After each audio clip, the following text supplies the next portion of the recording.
The signal came at third watch when most of the station slept. Commander Voss was not sleeping. He never slept well on Outpost Krev.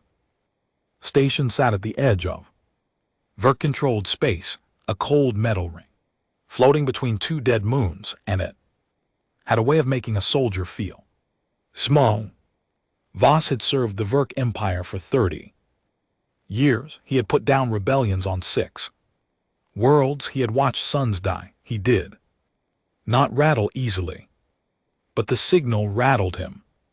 He was at his console, reviewing patrol logs that said nothing interesting when every alarm on the station went off at the same time, not the soft yellow pulse of a meteor cluster, not the orange buzz of an unregistered freighter crossing the boundary, every alarm, the red ones, the kind that had not gone off in Voss's lifetime because the Verk Empire had not had an enemy worth fearing in 400 years. He stood up, his tea went cold. "Report," he said. Sensor Officer Doc was already at her station, her 4 fingers moving across the display panel so fast they blurred. She was young, good at her job, right? Now her face had gone the pale gray color of old ash. "Commander," she said, "I don't know what I'm looking at." That was not a thing Doc said. That was not a thing any trained sensor officer said. Voss crossed the room in 5 steps. He looked at the display. The display showed a vessel. It had appeared in Sector 9, which was nothing. Sector 9 was empty space, a long cold corridor between the Verk border and the dead system of Arith. Nothing lived in Sector 9. Nothing traveled through it. There was no reason to travel through it. It led nowhere of value. The vessel was sitting in the middle of it. It was not moving. It was not transmitting. It was not responding to the automated border challenge that the station had already sent 3 times. It was just sitting there in the dark in the middle of a corridor that ships did not use, and it was doing nothing. Voss studied the shape of it on the sensor screen. It was long, longer than anything he had seen outside of an Empire war carrier. But it was not shaped like a war carrier. It was not shaped like any vessel in the Verk registry, and Voss knew that registry the way he knew his own name. He had memorized it as a cadet, every ship class of every known species. The Orvani with their round spinning discs, the Thrax with their needle-shaped frigates, the scattered colony ships of the lesser races, small and graceful and no threat to anyone. This was none of those. It was roughly cylindrical but not cleanly so. It had angles, hard, flat angles along its hull that had no purpose he could identify, not weapon ports, not engine housings, just flat plates of what read on the sensors as thick, dense metal layered over each other like the scales of something armored. The front end came to a blunt point. The rear end was wide and had a cluster of exhaust ports that were at this moment completely cold.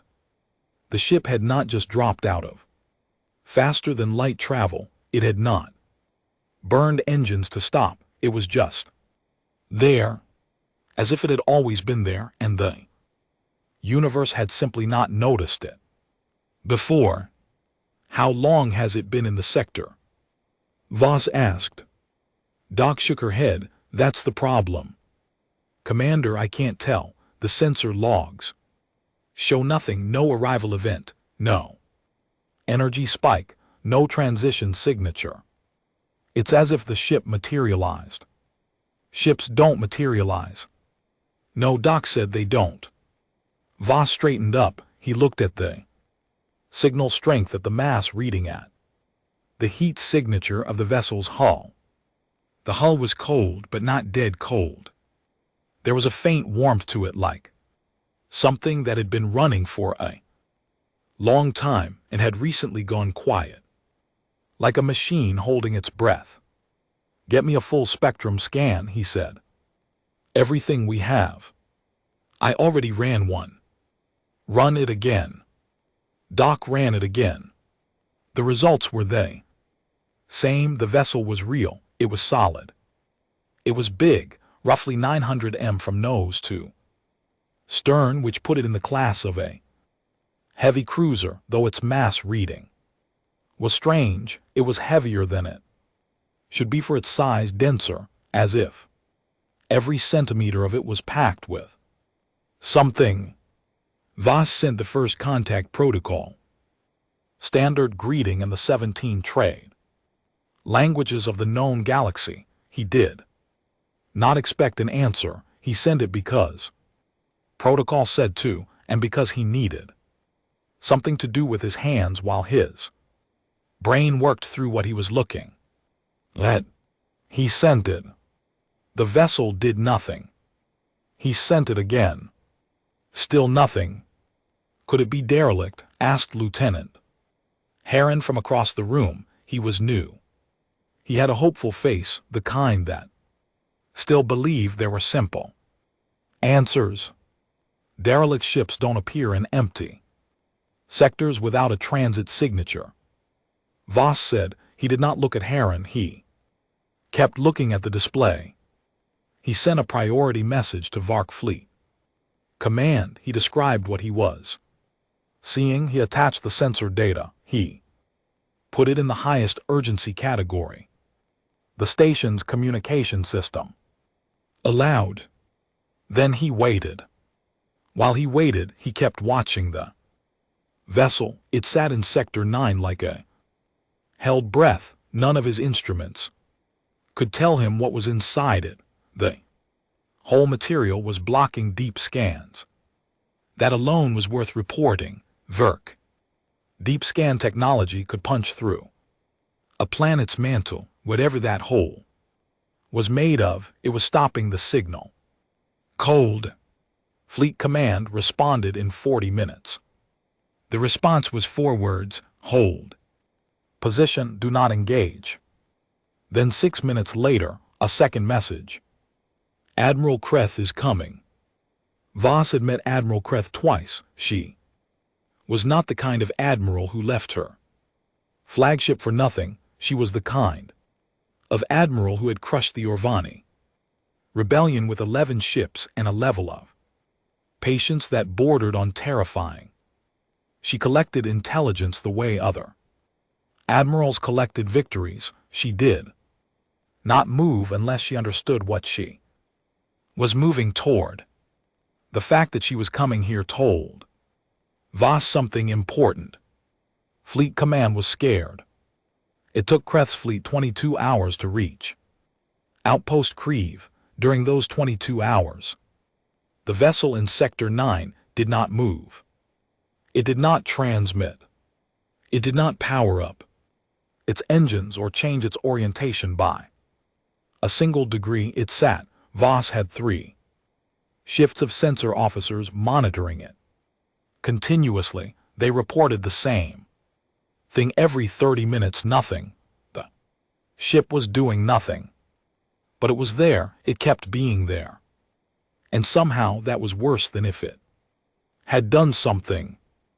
Admiral Kreth arrived on the station at the head of a small staff and studied the sensor data for 2 hours without saying a word that wasn't a question. She asked about the whole material. She asked about the exhaust configuration. She asked about the mass reading 3 separate times. Voss answered everything. He knew and admitted clearly what he did not know. Kreth had deep, steady eyes the color of old amber. She looked at the display for a long time. That ship is not in any registry, she said. No admiral. Not Orvani, not Thrax, not any of the colony species. No. And you received no signal. None. She looked at the display a moment. Longer than she said something that surprised him because Kreth never speculated out loud. Someone built that ship who we have never met, she said, and they chose to park it in our space. Voss said nothing because she was right. And there was nothing to add to that. Kreth brought a fleet of 30 ships. She positioned them in a broad arc at the boundary of Sector 9, not threatening a conversation posture. She called it, she sent her own first contact protocol in every language the Empire knew, including the dead ones, including 2 that were only half translated. The vessel did nothing.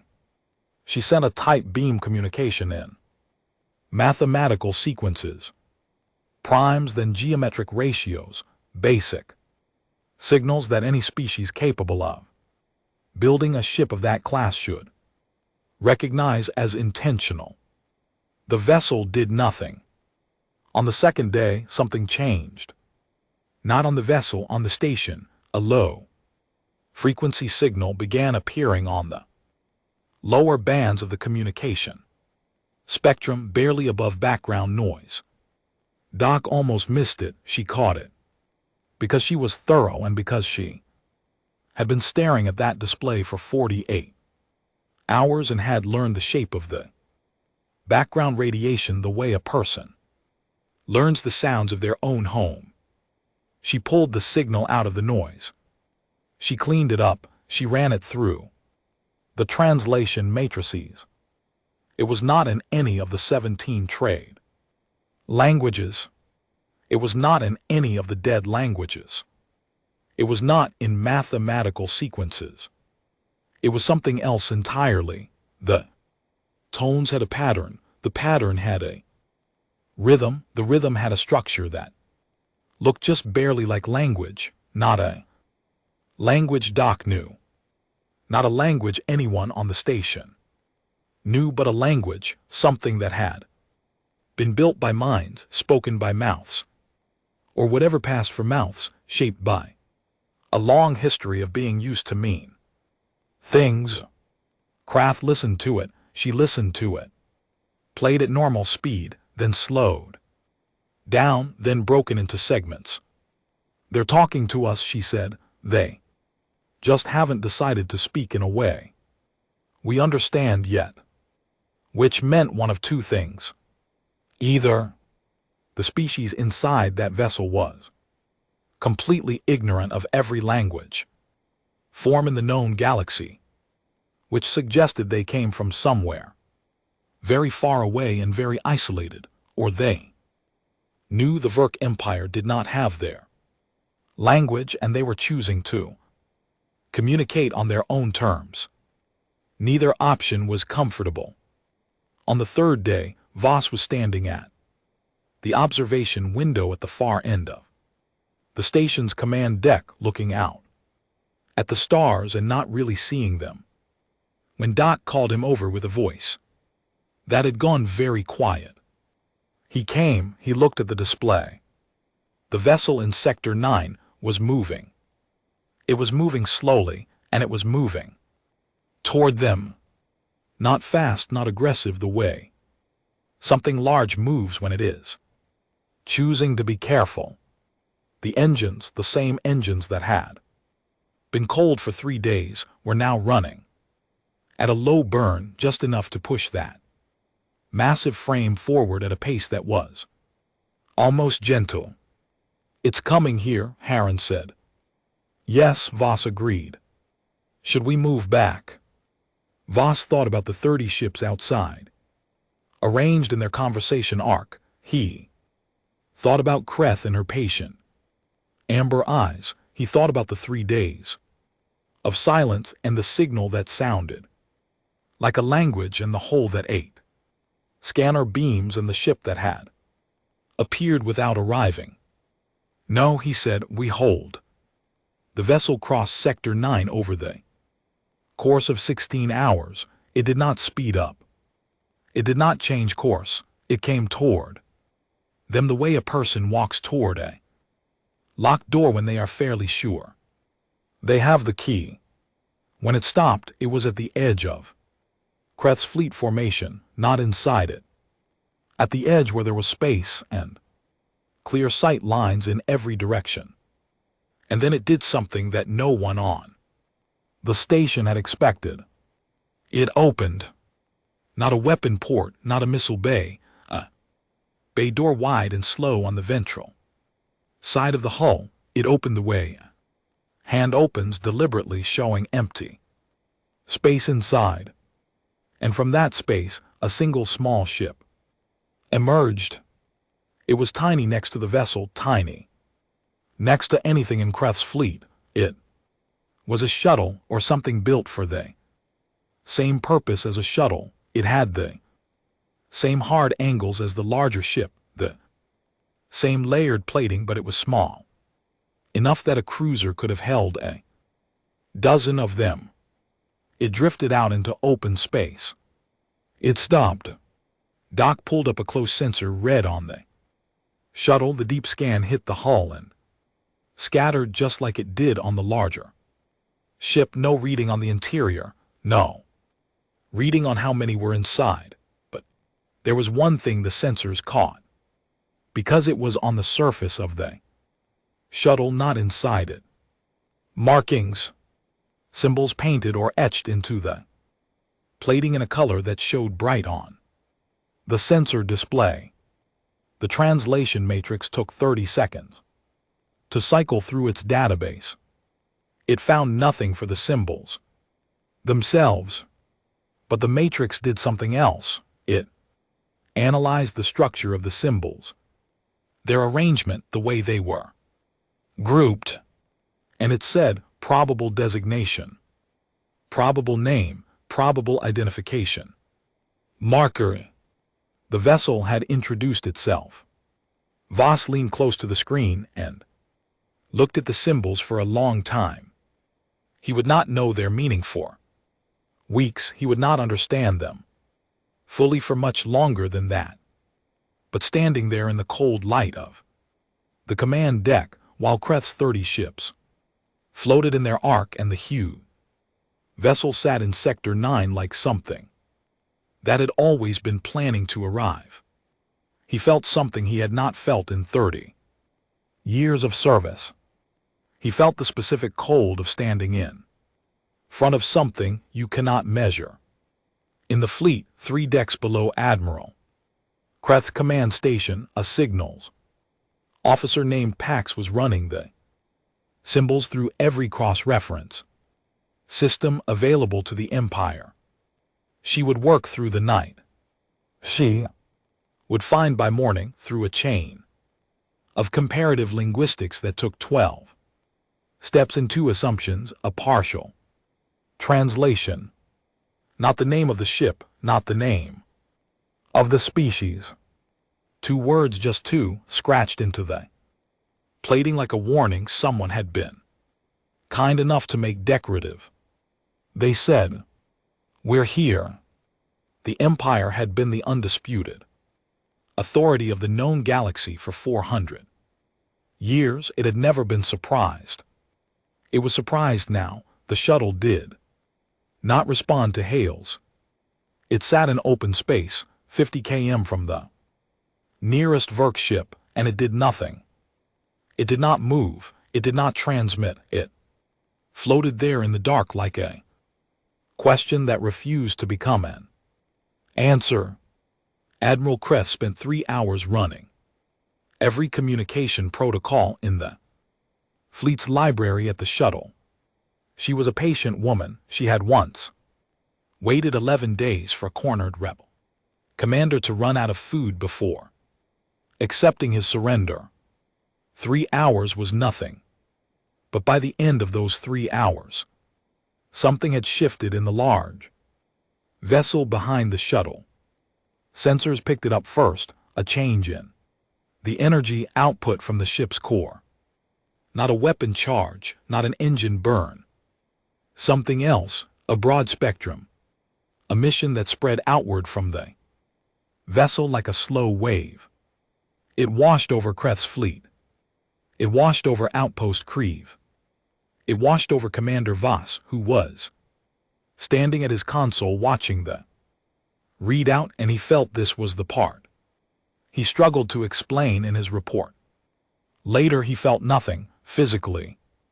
Nothing, no pain, no sensation, no effect. The wave passed through the station and left no trace on any instrument, except one.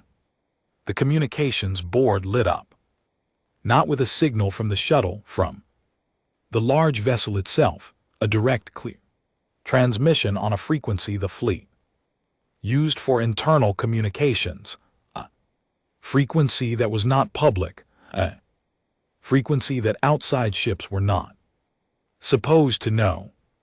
The signal was audio only. Voss listened to it with Kreth standing at his shoulder. It was a voice, one voice speaking, clearly without distortion. It was speaking the Verk trade language, not perfectly. There were small errors in the tone markers, and the accent was unlike any regional variation Voss had heard, but it was the trade language, spoken by something that had clearly learned it recently in the last few hours from the communications Kreth's fleet had been sending at the shuttle. The voice said, "We know you've been trying to talk to us. We figured out your language. It's a little complicated, but we got the main parts. We want to have a conversation, just a conversation. We're not here for trouble. You can keep your weapons aimed at us if it makes you more comfortable. We don't mind." The transmission ended. Kreth did not move for a moment. Then she said very quietly, "They learned our trade language from 3 hours of hails." Voss said nothing. "That is not normal," Kreth said. "No, Admiral." Kreth straightened. She had the look she got when a problem stopped being a problem and started being something she needed to take apart carefully. "Open a response channel," she said. The communications officer opened it.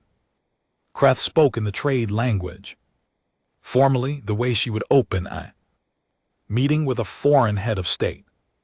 She identified herself. She identified the Empire. She asked the standard questions. "Who are you? Where do you come from? What is your purpose here?" The response came back in under a minute. The voice was the same voice, easy, almost casual. It said, "We're humans. We come from a planet called Earth.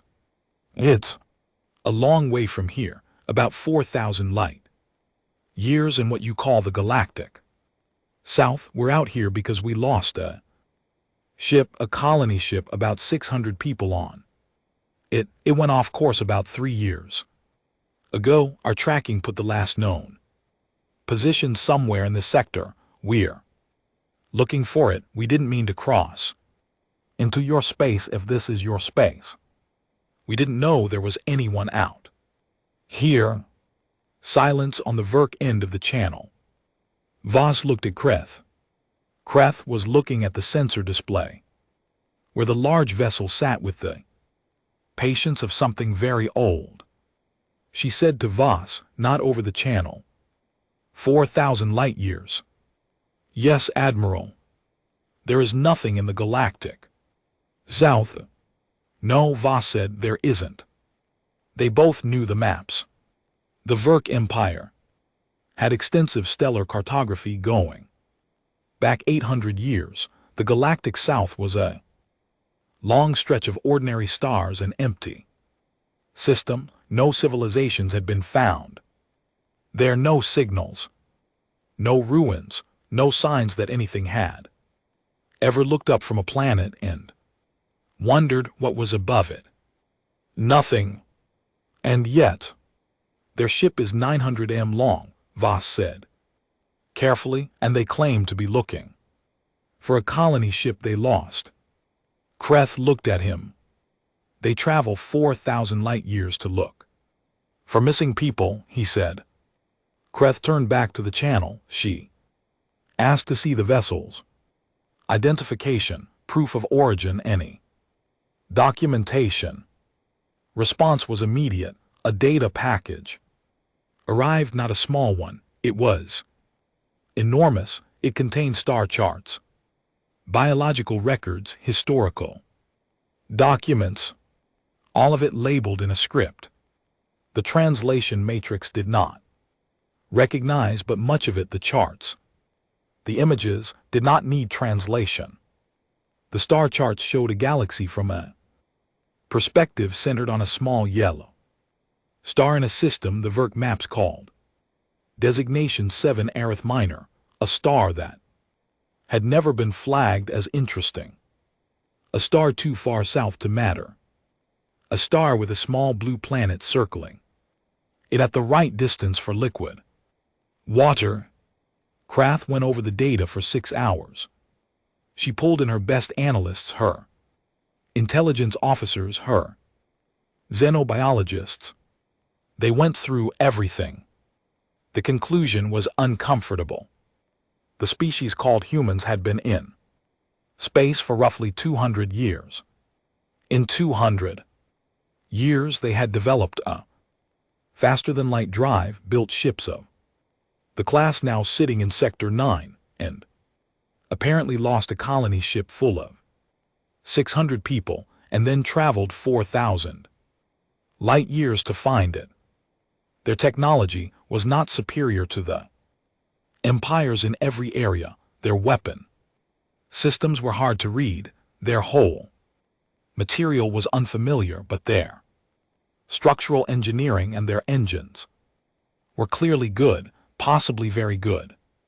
The fact that the large vessel had crossed 4,000 light-years and arrived in Sector 9 without triggering a single border alarm until it stopped moving said something about their propulsion. What it said was they were fast, very fast and very quiet. 200 years, Voss kept thinking. 200 years. And they were here, knocking on the Empire's door 4,000 light-years from their home, looking for missing people. Like it was a reasonable thing to do. Krath sent a second message. She told the humans that they had entered sovereign Verk space without permission.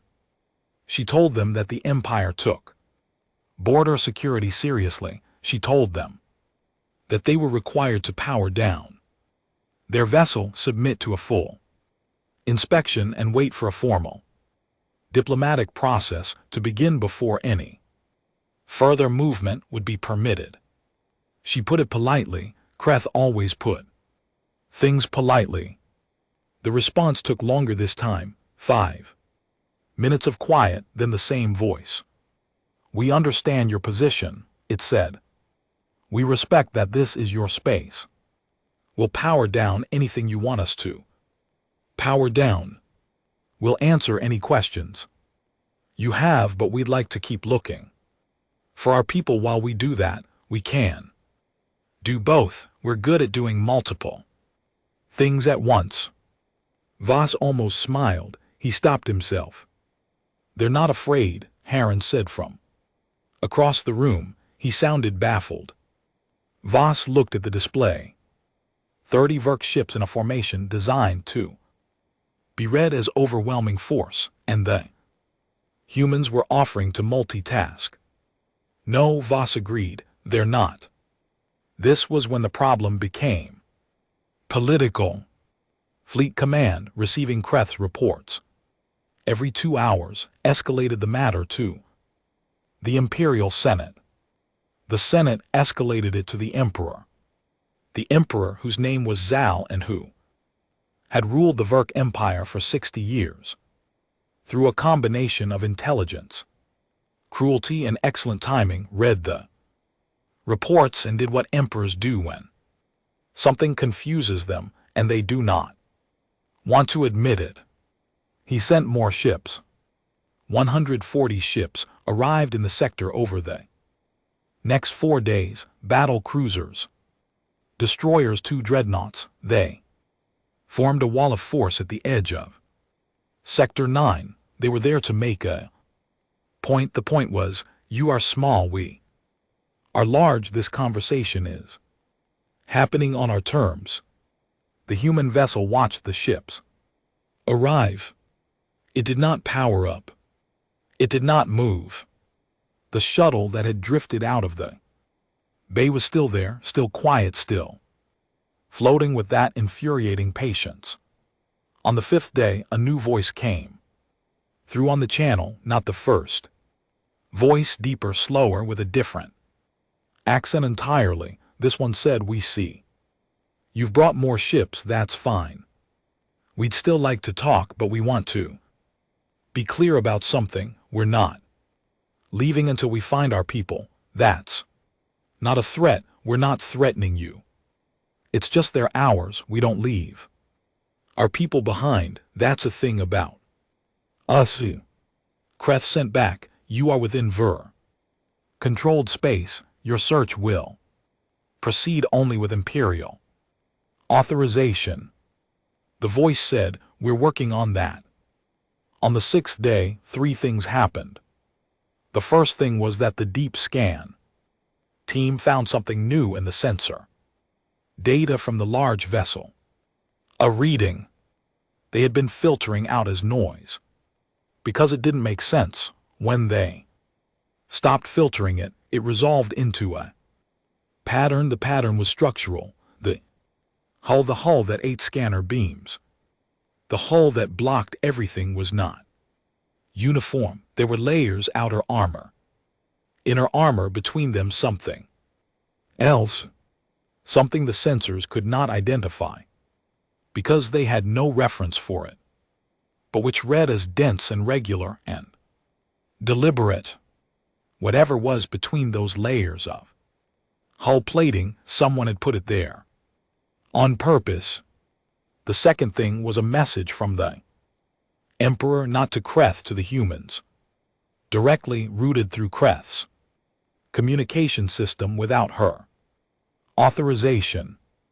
A short message, cold and formal, telling the vessel that it had 24 hours to exit Verk space or face consequences.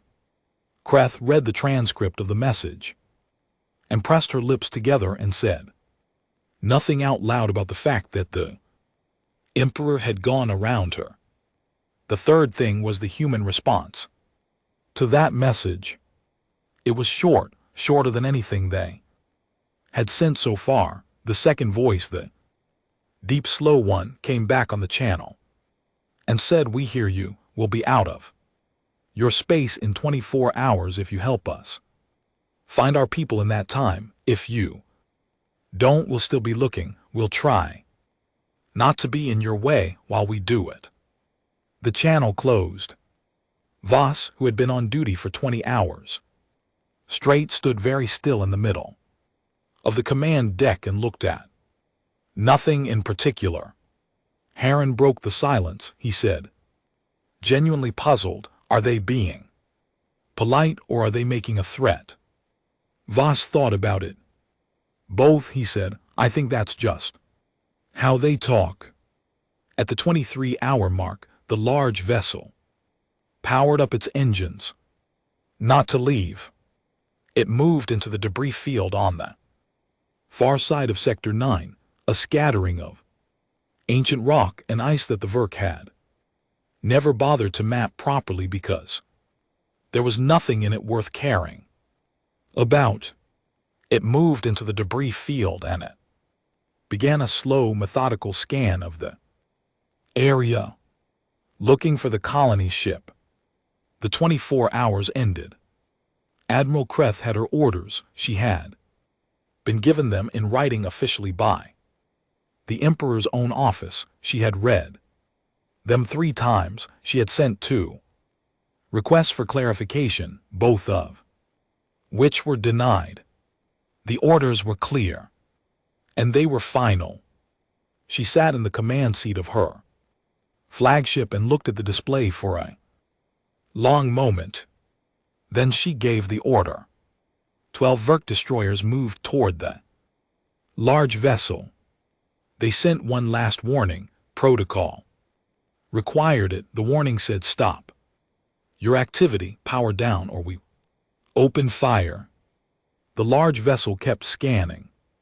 The first Verk destroyer fired a warning.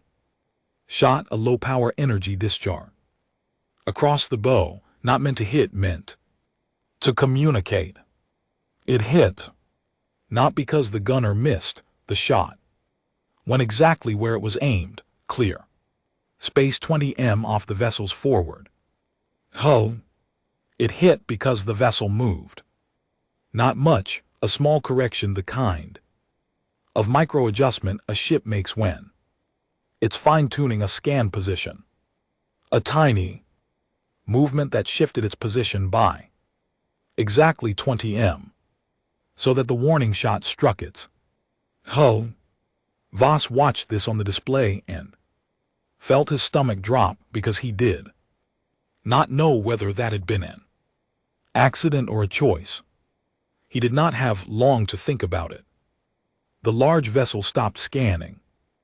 All along its hull, the flat armored plates, the ones with no obvious purpose, the ones the analysts had been puzzling over for 6 days, began to move. The flat armored plates opened like the wings of something that had been waiting a long time to fly. Voss counted them on the display, 42. Separate panels along the hull's doors. Side alone, they folded back smoothly, with no hesitation. The way the pieces of a very old machine move when the person running it knows exactly what they're doing. Beneath each panel was something that read on the sensors as a barrel. Long, dense, cold, still cold, not charged, not active. 42 guns on the dorsal side. Voss turned the sensor sweep to the ventral side, the same the port and starboard flanks, the same the forward section, which had looked like a blunt prow, now had 4 of its own panels open. The rear cluster was still closed, but the sensors were picking up a charge building in the engine housings that had nothing to do with propulsion. In less than 30 seconds, a ship that had looked like a traveling vessel had become something else. It had become a warship, one of the 12 destroyers moving toward it. The one closest, 6 km off the vessel's starboard side, pulled up hard. The pilot panicked, or the captain gave the right order at the wrong speed. Ship banked and the maneuver put it briefly broadside to the human vessel. The human vessel fired once. Just once. The round that came out of the forward port gun was not energy-based. The sensors screamed, trying to classify it. It was solid metal, moving at a velocity that the sensor array registered, flagged as impossible, and then registered again because it was real. A solid metal projectile, dense as collapsed rock, moving at a fraction below light speed. It hit the destroyer before the light from the muzzle flash reached Voss's display. The destroyer was not there anymore.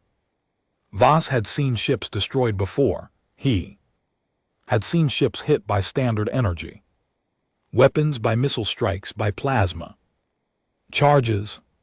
He had seen the slow flowering of fire in vacuum and the spinning debris clouds. This was not that. The destroyer simply stopped being a destroyer and became a field of very small pieces moving outward very fast. There was no fire. Fire needed air. There was just the pieces spreading in a perfect sphere, and then the sphere dispersing into the dark. On the open fleet channel, silence. 3 full seconds of silence, which in a military engagement was a very long time. Then every ship in Kreth's formation moved at once. They moved the way trained military crews move when protocol takes over from thinking. Formation, fire, maximum range. Cover the fleet, suppress the target. 12. Destroyers became 11, and then all 11 were firing, and behind them the cruisers opened up and the two dreadnoughts began cycling their main guns. The energy weapons hit the human vessel. They hit it. The plating held. Not all of it, there were stress points. In the outer armor that buckled, areas that glowed hot on the sensor display. Two of the small armor panels on the starboard side that sheared away. The human ship was taking damage, real damage, but it was not the kind of damage that 11 destroyers and 6 cruisers should have been doing to a vessel of that size. The human ship fired back. Not all guns at once, it was careful about it, which was the most frightening thing, careful and methodical the way someone does a job. They are very good at it. Pick targets, not the biggest ships, not the dreadnoughts, which would have been obvious tactical choice. It picked the fastest ships, the destroyers that were repositioning, the two light cruisers that had moved to flank it. It picked the ships that were the most mobile, the most dangerous at close range. It fired 4 times in the next 40 seconds. 4 more Verk ships were gone. The human vessel had taken down 5 ships in under 2 minutes. The Imperial fleet was still coming, still firing. The dreadnoughts had their main guns charged now, and both of them released at the same moment, a coordinated strike that hit the human vessel amidships with enough energy to crack the hull of a battle carrier. The hull cracked. A section of it, maybe 40 m of the outer plating, tore away and spun off into the dark. The human vessel's gun on that side went quiet. The fleet took the opening. 4 destroyers pushed toward the damaged section, trying to get close, trying to get inside the effective range of those projectile weapons. Energy weapons worked better at close range. The plan was not wrong, except the shuttle that had been floating quietly for 6 days in open space chose that moment to do something. It was small, not armed, the sensors had suggested, but the sensors had also said the large vessel was probably a traveling ship and had been wrong about that too. The shuttle moved fast, faster than any shuttle Voss had seen. It moved in a straight line directly toward the 4 destroyers, pushing toward the damaged section of the large vessel. The destroyers adjusted weapons tracking. They targeted the shuttle. The shuttle's hull opened on one side panel like a smaller version of the ones on the large vessel. 1 barrel, 1 gun. It fired 6 times in 4 seconds at ranges the Ver gunners had never practiced against, because nothing had ever gotten that close to a fleet ship that fast. 6 shots. 3 hit, the other 3 missed by margins that were close enough to damage sensor arrays and communications equipment. 2 destroyers were gone. 1 was spinning, its engines dead, its crew alive. The shuttle was past them into the middle of the formation before anyone could track it. What happened next was not a battle, it was a lesson. The shuttle moved through the fleet the way a hornet moves through a room full of large things that cannot quite catch it. It was small enough that the big guns on the Verk ships could not track it at the angles it was moving. The destroyers tried. They hit each other twice before Kreth ordered them to stop firing at the shuttle and hold position. The shuttle rolled around a cruiser's engine housing, fired twice at point-blank range into the hull plating. Not enough to destroy it, but enough. And then pulled away and was 3 km distant before the cruiser could turn. Its weapons. Kreth pulled her fleet back, all of it. She ordered a full withdrawal to the border of Sector 9, and she ordered it in a voice that was completely steady. And that gave Voss no indication of what it had cost her to give that command. The shooting stopped. The human vessel sat in the debris field, half its starboard guns still open, a long scarf exposed in her hull. On its port side glowing hot.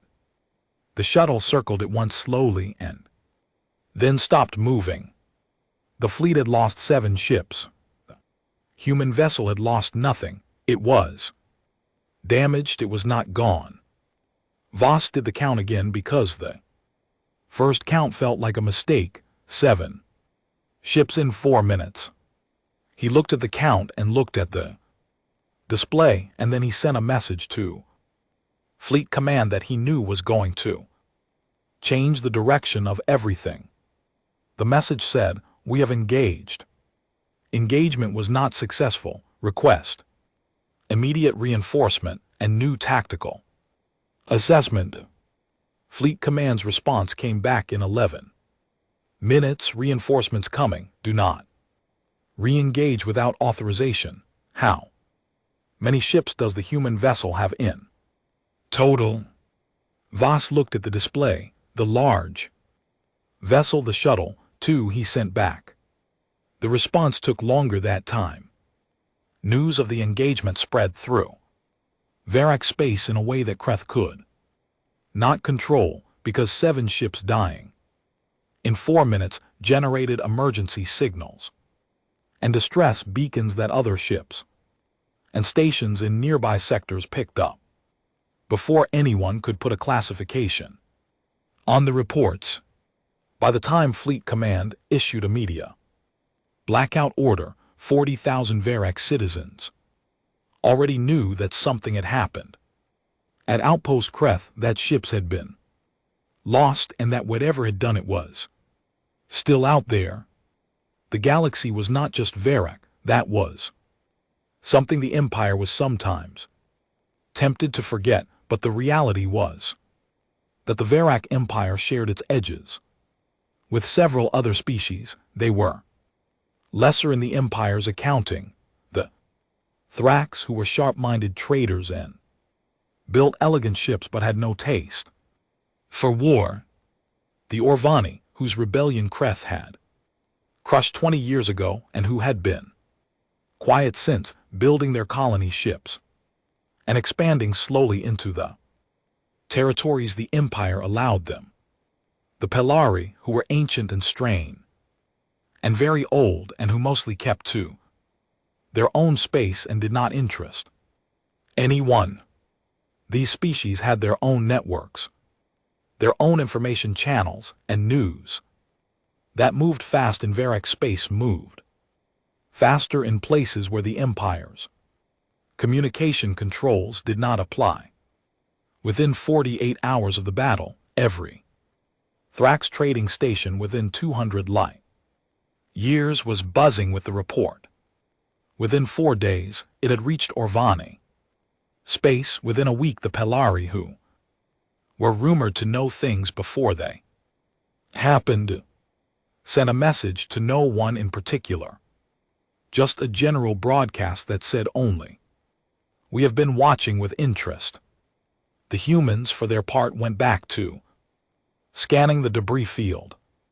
Voss received a communication from the human vessel on the day after the battle, not from the second voice, the deep, slow one, from a third voice. This one was quieter, measured. It said, "We didn't want that to happen. We weren't here for that. We were looking for our people. If any of your crew from those ships survived, we can help you recover them. We have medical equipment. We're not your enemies." Voss passed the message to Kreth. Kreth held on to it for an hour, then she sent back formally, through official channels, "Your offer is noted. State your intentions." The third voice said, "Same as before. Find our people, go home. Kreth asked, you destroyed 7 Imperial vessels, what do you call that? The voice was quiet for a moment. Then, we call that being very unhappy about being shot at first. Voss was in the room when Kreth read the transcript. He watched her face. She didn't react. She had very good control of her face. But she turned to Voss afterward when they were alone and she said, they built the guns into the ship because they expected to need them. They came here looking for one missing vessel, and they came armed for a fleet engagement. Voss said, they said they didn't know this was our space. Kreth said, no, they said they didn't know there was asterisk anyone out. Here she paused. That's different. It means they armed their ships as a habit, not because they knew they were coming. To us, they arm everything because all space is something they take seriously. She looked out the observation window at the distant shape of the human vessel. 200 years, she said, more to herself than to him. They've been in space for 200 years and they already think like this. The Emperor, receiving Kreth's full report of the engagement and its aftermath, did not respond immediately. This was unusual. The Emperor was not a man who took time to think. He was a man who reacted quickly and let other people clean up. The fact that he went quiet for 18 hours suggested he was, for the first time in a long while, not sure what to do. What he did eventually was what he always did when he was not sure. He called a council. The council met on Verk Prime in the great chamber where the Empire's decisions were made. 20 senators, 8 admirals, the Emperor's personal intelligence chief, and because the Emperor had a pragmatic side that most people underestimated, a single historian whose specialty was first contact events in the Empire's past. The historian, an old female named Cess, said something that the others did not like but could not argue with. She said, every time the Empire has met a new species and reacted with force, immediately it has either destroyed something it later needed or created something it later feared. This is the 3rd time in our history that we have encountered a species with genuine military capability in the first days of contact. In the previous 2 cases, we won the engagement and spent the next century managing the consequences. The Emperor said, and the difference this time, Cess said, the previous 2 cases we knew where they came from. We knew their space and their population and their resources. We could measure them. We cannot measure these humans. We do not know what is waiting for us at a star 4,000 light-years south. The Emperor said, we could find out. Cess said, yes, they found us. That landed. The council was quiet. In Sector 9, the human vessel continued scanning the debris field. On the 3rd day after the battle, it stopped scanning. The 3rd voice came on the channel and said simply, we found them. The colony ship was not intact. Voss had already suspected it wouldn't be. Nothing survived long in a debris field like that one, but the human vessel pulled up the wreckage carefully, piece by piece, and sorted through it for 3 days, and by the end of those 3 days they had recovered what they said were the remains of everyone who had been aboard. 600 people. The large vessel sat still while they did this. The shuttle did not come out. No one on the Vurek side said anything. Even the Emperor, watching the reports, said nothing. There was something in the act of watching a species recover its dead Carefully, completely, over 3 slow days. That was hard to give an order. Over. When it was done, the third voice came on the channel and said, "We're ready to talk properly if you want." Kreth looked at Voss. Voss looked at the display. The human vessel, damaged and quiet, sitting in a debris field next to the remains of a ship full of people it had come 4,000 light years to find.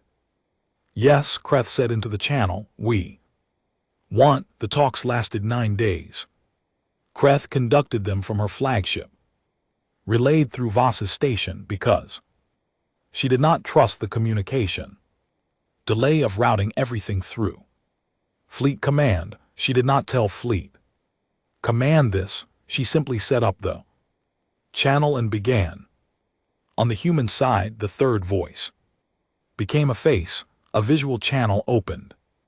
On the 4th day after both parties spent 3 days sending written messages, the face that appeared on Kreth's display was not what any of the xenobiologists had expected. They had expected something. They had run probability models based on the biology of known species and had generated lists of likely features, external sensory organs, limb count, body plan. What they had not generated, because it had never been in their data, was a species that looked almost exactly like a Verk. Not exactly close, closer than any species the Empire had ever encountered. Bilateral symmetry, 4 limbs, 2 sensory organs on the front of a rounded cranium, a mouth, an internal skeleton. The features of the face were different. Flatter in some places, rounder in others, different eye placement, different skin texture, but the overall plan was the same. The xenobiologists were still writing reports about it when the talks ended. The human across from Kreth was named Director Chen. She was the vessel's senior diplomat, which meant humans put diplomats on warships, which Kreth filed away without comment. Director Chen spoke the trade language. Well, by then, the vessel had been running its translation systems the entire time, and every conversation added to its database. She had a way of being direct without being rude, which Kreth respected. The talks covered the obvious things: territorial acknowledgement, the battle, compensation questions, not financial but formal, for the ships lost. Chen acknowledged that the human vessel had fired first in the full sense, even if the Verk shot had landed first, she said. This without being defensive about it, which Kreth found interesting. "You moved your ship into the path of a warning shot," Kreth said on the 6th day. "Our pilot made an error," Chen said. "Our analysts believe the movement was intentional." A pause. "Your analysts might be right. I wasn't in the cockpit." Kreth pressed it. "If it was intentional, your pilot used our warning shot as a justification to open fire." Chen looked at her steadily. "If that happened, it was wrong, and we'd have lost 7 ships and gotten a very clear picture of your weapons capability before you knew what ours looked like. I'm not saying that's what happened. I'm saying I can see how an analyst who trusted their data might read it that way." Kreth sat with that. On the human side, Chen was reporting back to someone. Voss could tell because her eyes moved sometimes to point off screen, and she paused before answering questions in ways that were not uncertainty but coordination. Someone was feeding her information. The vessel's chain of command was running in parallel with the negotiations. On the 8th day, the talks hit a wall. The wall was the Emperor. A message arrived from Verk Prime, not through Kreth's command structure, directly to the communication array on Outpost Creve in the Emperor's personal cipher. It took Voss's communications officer 20 minutes to decrypt it. When she did, she read it twice and then called Voss over, with the particular careful expression of someone holding hot material. The message did not address the talks. It addressed the military situation. It told Voss, not Kreth, Voss, that 240 ships were being assembled at the nearest fleet staging point. It told him that this force would arrive in the sector in 11 days. It told him that the political office had determined the talks were stalling, and that a demonstration of imperial resolve was necessary. The message was not classified.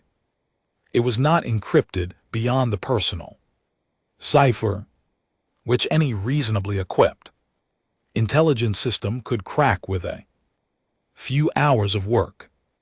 The Emperor was sending 240 ships and telling Voss about it in a message that the humans could almost certainly read if they wanted to.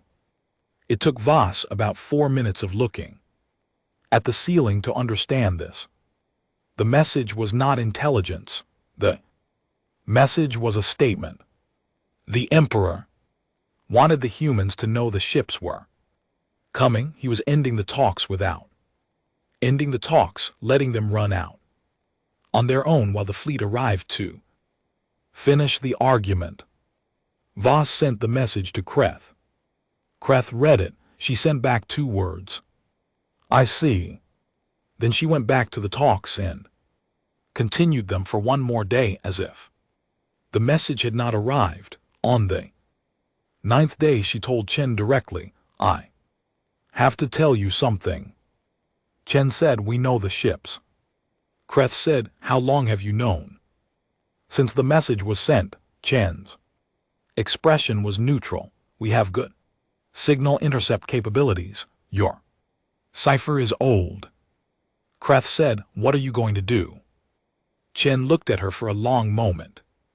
Ask you something. Is this decision coming from you or from someone above you? From above me. Is it a decision you would make yourself? Kreth said nothing for 3 seconds, which was an answer. Chen nodded. That's what I thought. She looked off to the side again, listening to whoever was in her ear. Then she looked back. We're not going to run. I want to be clear about that, but we're also not going to start the next fight. If your ships come here and they come at us, that's on them. We'll respond to what happens. That's all we ever do. The talks ended. The 240 ships arrived in 11 days, as promised. They came in 3 groups, dropping out of faster-than-light travel at the edge of the sector, forming up into a battle formation that Voss had never seen used in his career, because there had never been a reason to use it.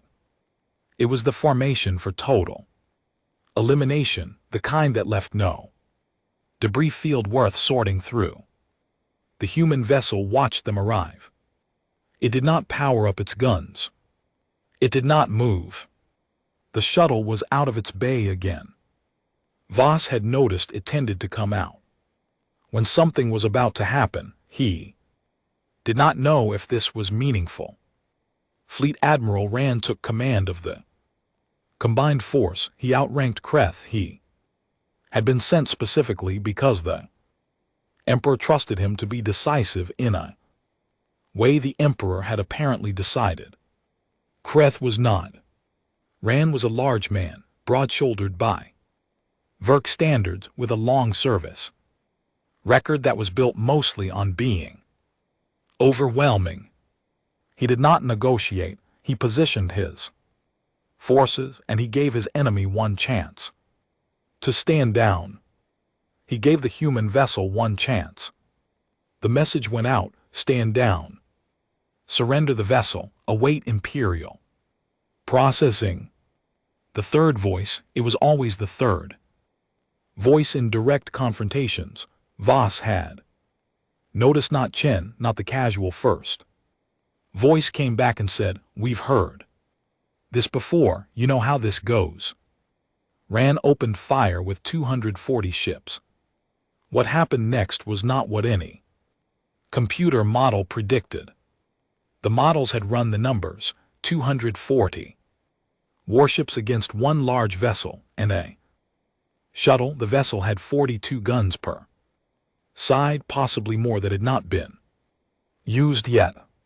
The shuttle was a fast attack craft of unknown capability. The models gave the Empire a 97% probability of success in under 20 minutes of engagement. The models showed the vessel going dark in 12 minutes, the shuttle neutralized in 4. The models were wrong in one specific way. The models had assumed the human vessel was alone. It was not alone. It had been alone when it arrived. It had been alone during the talks, but at some point in the 11 days while the Empire's fleet was staging, while the Emperor was sending his message, and Kreth was having her last conversations with Chen, and the xenobiologists were finishing their reports, something had changed. The human vessel had been transmitting not on any channel the Verk monitored closely because it was on a band so high in frequency it had been classified as background radiation and filtered out. But it had been transmitting, and the transmissions had been going somewhere. In the first minute of the engagement, while the Empire's 240 ships were opening fire on the large vessel, and the large vessel was responding, the long-range sensor arrays on the edge of the sector picked something up. Multiple transition signatures. A lot of them coming from the galactic south. Voss was watching the long-range display when the signatures resolved into shapes. Ship shapes, many ship shapes moving fast in a formation that was tight and practiced, dropping out of FTL in a spread that put them at the edge of sensor range. He counted the contacts. He counted them again. He called to Doc, who had been on the console for 18 hours straight. "Doc. Long-range contacts, southwest quadrant. What am I looking at?" Doc looked. Doc processed. Doc, who was thorough and professional and had managed to sound calm through everything that had happened in the last 3 weeks, said, "Commander, I count 63 contacts." 63. The human vessel they had been fighting for 3 weeks, the one that had destroyed 7 ships in 4 minutes, the one that had sat quiet in a debris field, recovering its dead, the one that had talked for 9 days, was apparently a scout ship. 63 more ships had just arrived. Rand received the contact report in the middle of his engagement. He pulled his lead ships back slightly. He was decisive, not stupid. He reassessed. The 63 new ships did not open fire. They took up positions at the edge of the sector, spread wide, covering every vector, not aggressive positions. Watching positions, the same way you stand when you want to make sure someone understands that if they continue what they're doing, the math will change. A new voice came on the channel, not any of the 3 voices from before. This one was older, slower, tired in the way that people who have been in charge of large, dangerous things for a long time get tired. It said, "I'm the admiral of this fleet. My name is Vasquez. I've been briefed on what's happened here. I want to talk to whoever's in charge of yours." Fleet Admiral Rand, to his credit, responded immediately. He identified himself. He asked the question that was In every Verk mind at that moment, how many ships do you have? Vasquez said enough, and we didn't bring all of them. I left some at home, in case someone tried to visit while we were out. Rand looked at his 240 ships. He looked at the 63 new contacts. He looked at the battered human vessel still returning fire in the middle of his formation, still fighting with a section of hull torn open and 3 of its guns dark, and 3 more that were not dark and were making themselves very clear about it. He kept his ships in position. He was not going to retreat from a question, but he stopped advancing. He said, "What do you want?" Vasquez said, "Same thing we've always wanted, to talk, to find out who you are, to go home and tell our people what's out here. We've been hoping for this, actually, meeting other intelligent species. We've been looking for a long time." Rand said, "You brought 63 warships to a conversation." Vasquez said, "You brought 240. Silence on the channel. Rand said, "Your vessel entered our space without authorization." Vasquez said, "We know, we've established that. We'd like to move past it." On the far side of the sector, the Thrax listening post that had been monitoring everything for 2 weeks sent a message to their home council.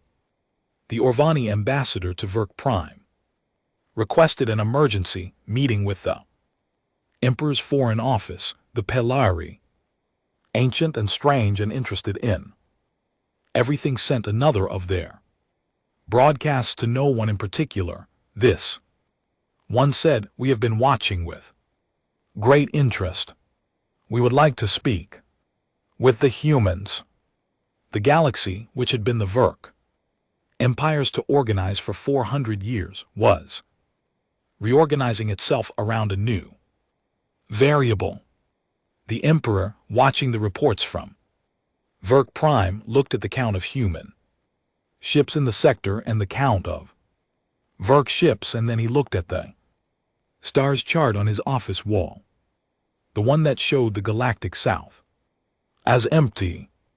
He made a decision. He picked up his personal communication channel and he said the words that ended one thing and started another.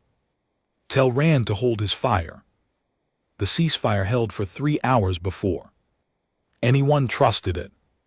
Fleet Admiral Rand kept his ships in formation, weapons charged, every gun crew at their stations.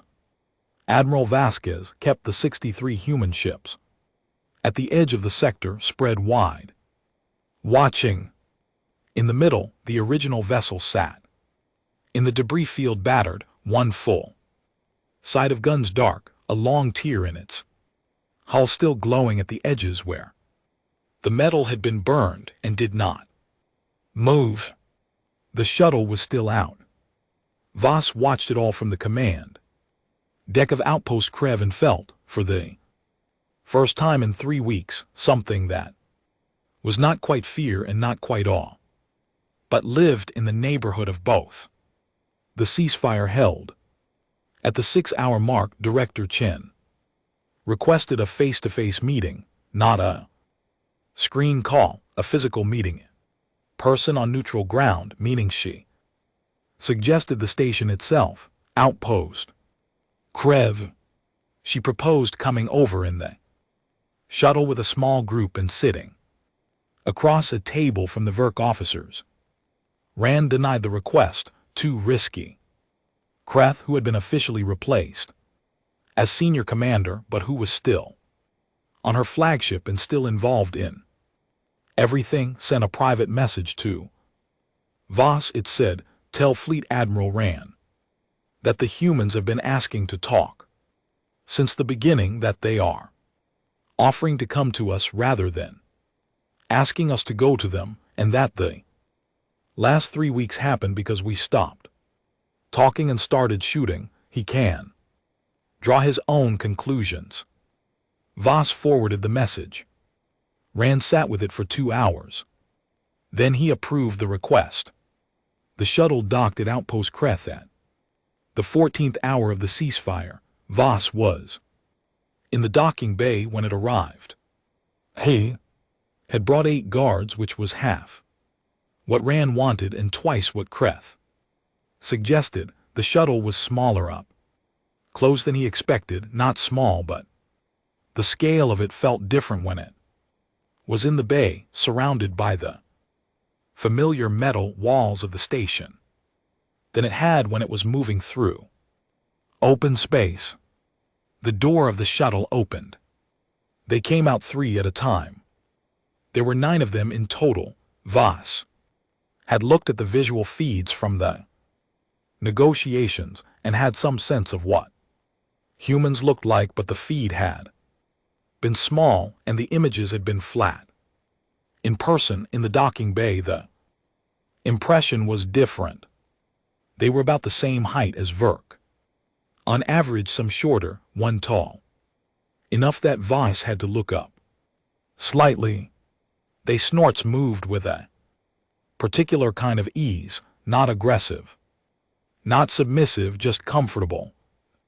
Way something moves when it is in an unfamiliar place and has decided not to be bothered by that. They wore fitted suits with minimal ornamentation and carried nothing visible. Their faces were doing many things at once which seemed to be normal for them. One of them was looking at the ceiling with something that read as curiosity. 2 were looking at the guards with something that read as assessment, and Director Chen in the front was looking directly at Voss with something that was simply attention. She held out one hand, palm up, fingers together. Voss did not know what the gesture meant. He found out later it was a greeting, a peace gesture, open hand, nothing held. He put up his own hand, palm forward, which was the Verk equivalent. She nodded, he nodded. They went inside. The meeting room was too small for both groups, and all the guards Rand had wanted, which was probably why Kreth had suggested fewer guards. They sat around a table designed for Verk officers at a Verk outpost, and the human chairs were slightly too low and the table slightly too high, and nobody said anything about it. Voss respected that. Small discomforts ignored. Told you something about people. Chen spoke first. She started with the colony ship. She gave the names of everyone who had been aboard, not a list, not a data file, but named some of them, the ones she knew personally. She said them the way you say names that belonged to real people who were real before they became a reason for something. She said, we want you to know that finding them mattered, all of it. Everything that happened, it mattered. Because of them, we're sorry for the ships we destroyed. We're sorry for the lives lost on both sides. We want this to be the last time that happens. Rand, who had joined via communication, screened because he was not willing to come to the station himself, asked the question that had been waiting since the first day. He said, how many ships do your people have? Chen looked at him on the screen. She said, enough. It was the same answer Vasquez had given. Voss had the strong impression it was a deliberate echo. Rand said, that is not an answer. Chen said, it is though. It's the answer to question about whether you can defeat us. The actual number is more information than you need right now, and less reassuring than enough, so I'll stick with enough. Rand's face did something complicated. Voss said, to move things along, the question we actually need to answer is, what happens next? Chen looked at him. Something in her expression shifted. It was not warmth. Exactly, more like recognition. She said, yes, that's the one. What happened next took a long time to negotiate and a much longer time to implement, but its shape became clear in that first meeting and did not change much afterward. The humans wanted contact, official, structured mutual contact. They wanted to know who the Verks were, and they wanted the Verks to know who they were. They wanted trade routes and communication channels and an exchange of information that would go both ways. They were specific about the both ways part. They did not want to be studied. They were willing to learn and be learned from in equal measure. They wanted, above everything else, to not be a threat. Chen said it plainly, we are not trying to take your space. We have plenty of space. You have no idea how much space we have. We've been in the galactic South for 200 years, and we've barely started. We don't want your territory. We want neighbors. Rand said, you arrived with a warship. Chen said, we arrived with a search and rescue vessel that happened to be armed. All our vessels are armed. We learned early on that space is not safe. It's not personal. Voss said, what did you learn it from? The question landed in the room and stayed there. Chen looked at him steadily.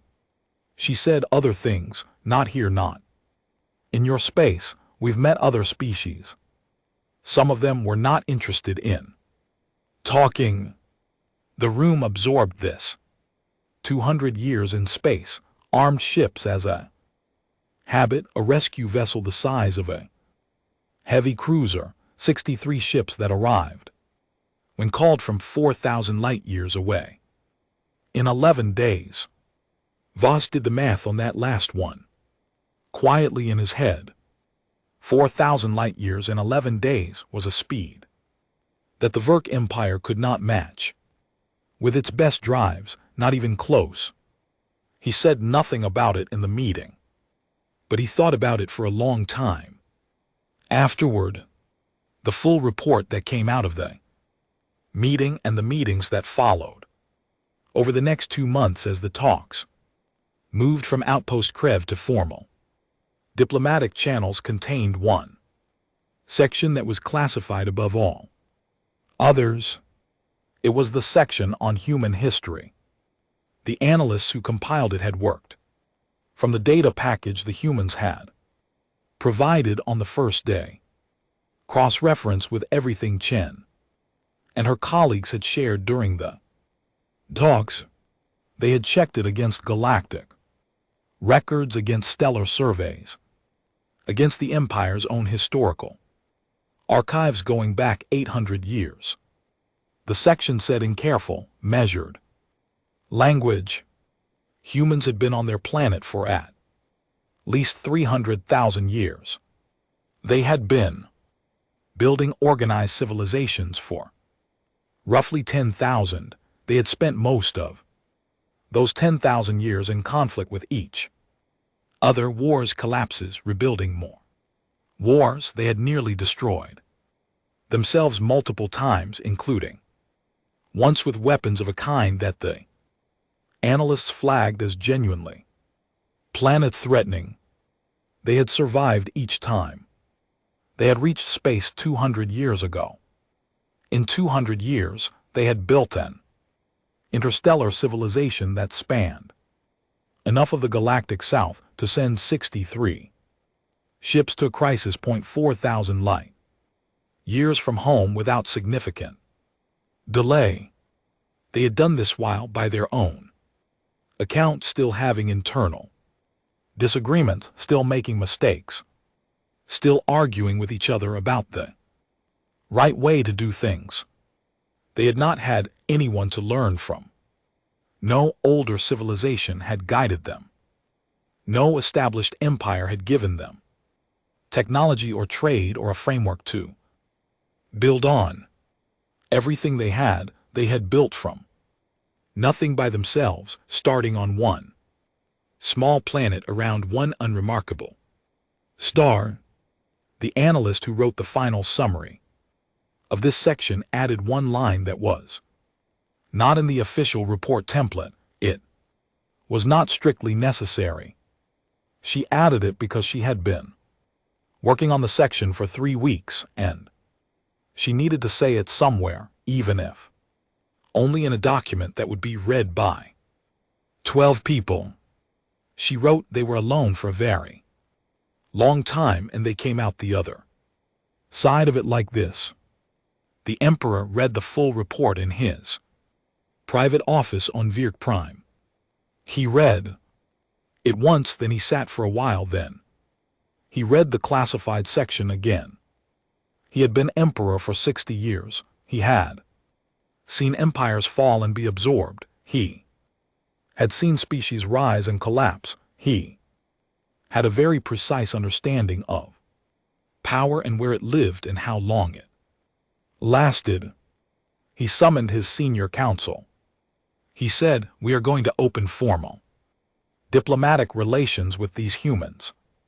Senator Vra, the loudest voice for continuing the military option, said, "The Senate will require justification."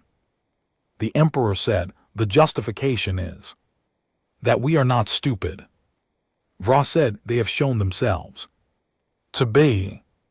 The Emperor said, "Dangerous, yes, also honest, also disciplined enough to stop shooting when they could have kept going, also capable of traveling 4,000 light years to recover the bodies of 600 people." He paused. "When we go to war with species, Senator, we pick the ones we can beat. We do not pick the ones that arm their rescue ships." Vra was quiet. The Emperor looked at his council. "The known galaxy has just gotten larger. We will adjust." It was not a perfect ending to the conflict. Nothing that had happened was clean enough for a perfect ending. The families of the Virk crews lost in the engagement filed formal complaints that went through the Senate for years.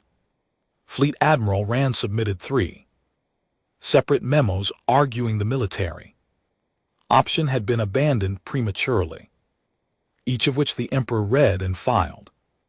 Without response, the Orvani, who had watched everything from a careful distance, sent a formal request to open their own communication channel with the humans, which the Empire approved after considerable argument, because it was not something the Empire could reasonably refuse without making the argument for exactly the kind of empire the humans did not want to be neighbors with. Voss was promoted. He was given command of the first formal contact station between Virk and human space, built on neutral ground at a midpoint between the 2 territories, which was itself a concept that required new maps. Kreth retired the year after. She lived long, and she wrote a book that was not officially allowed and was widely read. Anyway, Chen went home and came back as ambassador, which was a title that the humans had for a person who stood between 2 things and tried to keep them from hitting each other. The original vessel, the one that had appeared in Sector 9 without an arrival event and sat there in the dark, with its hull full of guns and its belly full of purpose, was repaired and returned to human space. Before it left, Voss was allowed to come aboard, just him and a small team, escorted by humans who were professional and watchful and not unfriendly. He walked the corridors. They were long and wide, and the ceiling was higher than Virk standard. The walls had things on them, images, text in the human script, photographs he now knew to call photographs because he had learned the word. Some of the photographs were of people. He understood that the people in them were the crew, and the people the crew cared about. He walked past the engineering section, where the hull damage was still being patched and the repair crews human. Engineers, young, focused, looked up at him without hostility. One of them nodded. He nodded back. He walked to the forward section. The gun ports were, and the guns themselves, which were beautiful in the specific way that very well-made things are beautiful regardless of what they are made to do. He stood in the forward observation room, which was a bubble of transparent material at the very nose of the ship, and he looked out at the stars. The chief engineer of the vessel, a woman named Park, who had a direct way of speaking and no patience for long silences, came and stood next to him. She said, "You want to know how we got here without showing up on your sensors?" He said, "Yes." She said, "We'll get there. Give us some time." He said, "Is that a yes?" She looked at him with the same kind of expression Croth had sometimes used on subordinates who asked good questions badly. "It's a not yet," she said, "which isn't the same thing." He nodded. They stood together for a moment looking at the stars. The stars were the same from here as from anywhere, old and cold and far away and completely indifferent to what happened between small things in the spaces between them. "You came a long way to find dead people," Voss said. He had not planned to say it. It came out. Park was quiet for a moment, then she said, "They were hours, dead or alive." Voss thought about the sensor record of those 3 days in the debris field. The careful, methodical work, the patience. He said, "You knew they were dead before you got here." Park said, "Probably, but you don't know until you look, and you look." He understood something then that the analysts reported, gestured at, but not quite reached. He understood it standing in the nose of a ship he could not have designed, next to a person who had traveled further than most Verk ships had ever gone for the purpose of looking, when you probably already knew they had been alone for a very long time, and they had come out the other side of it like this. Not soft, not easy, not without weapons or edges or the hard particular knowledge of what it costs to survive, without help, but here, present looking. Voss looked at the stars for a while longer, and then he went back to the station and got to work.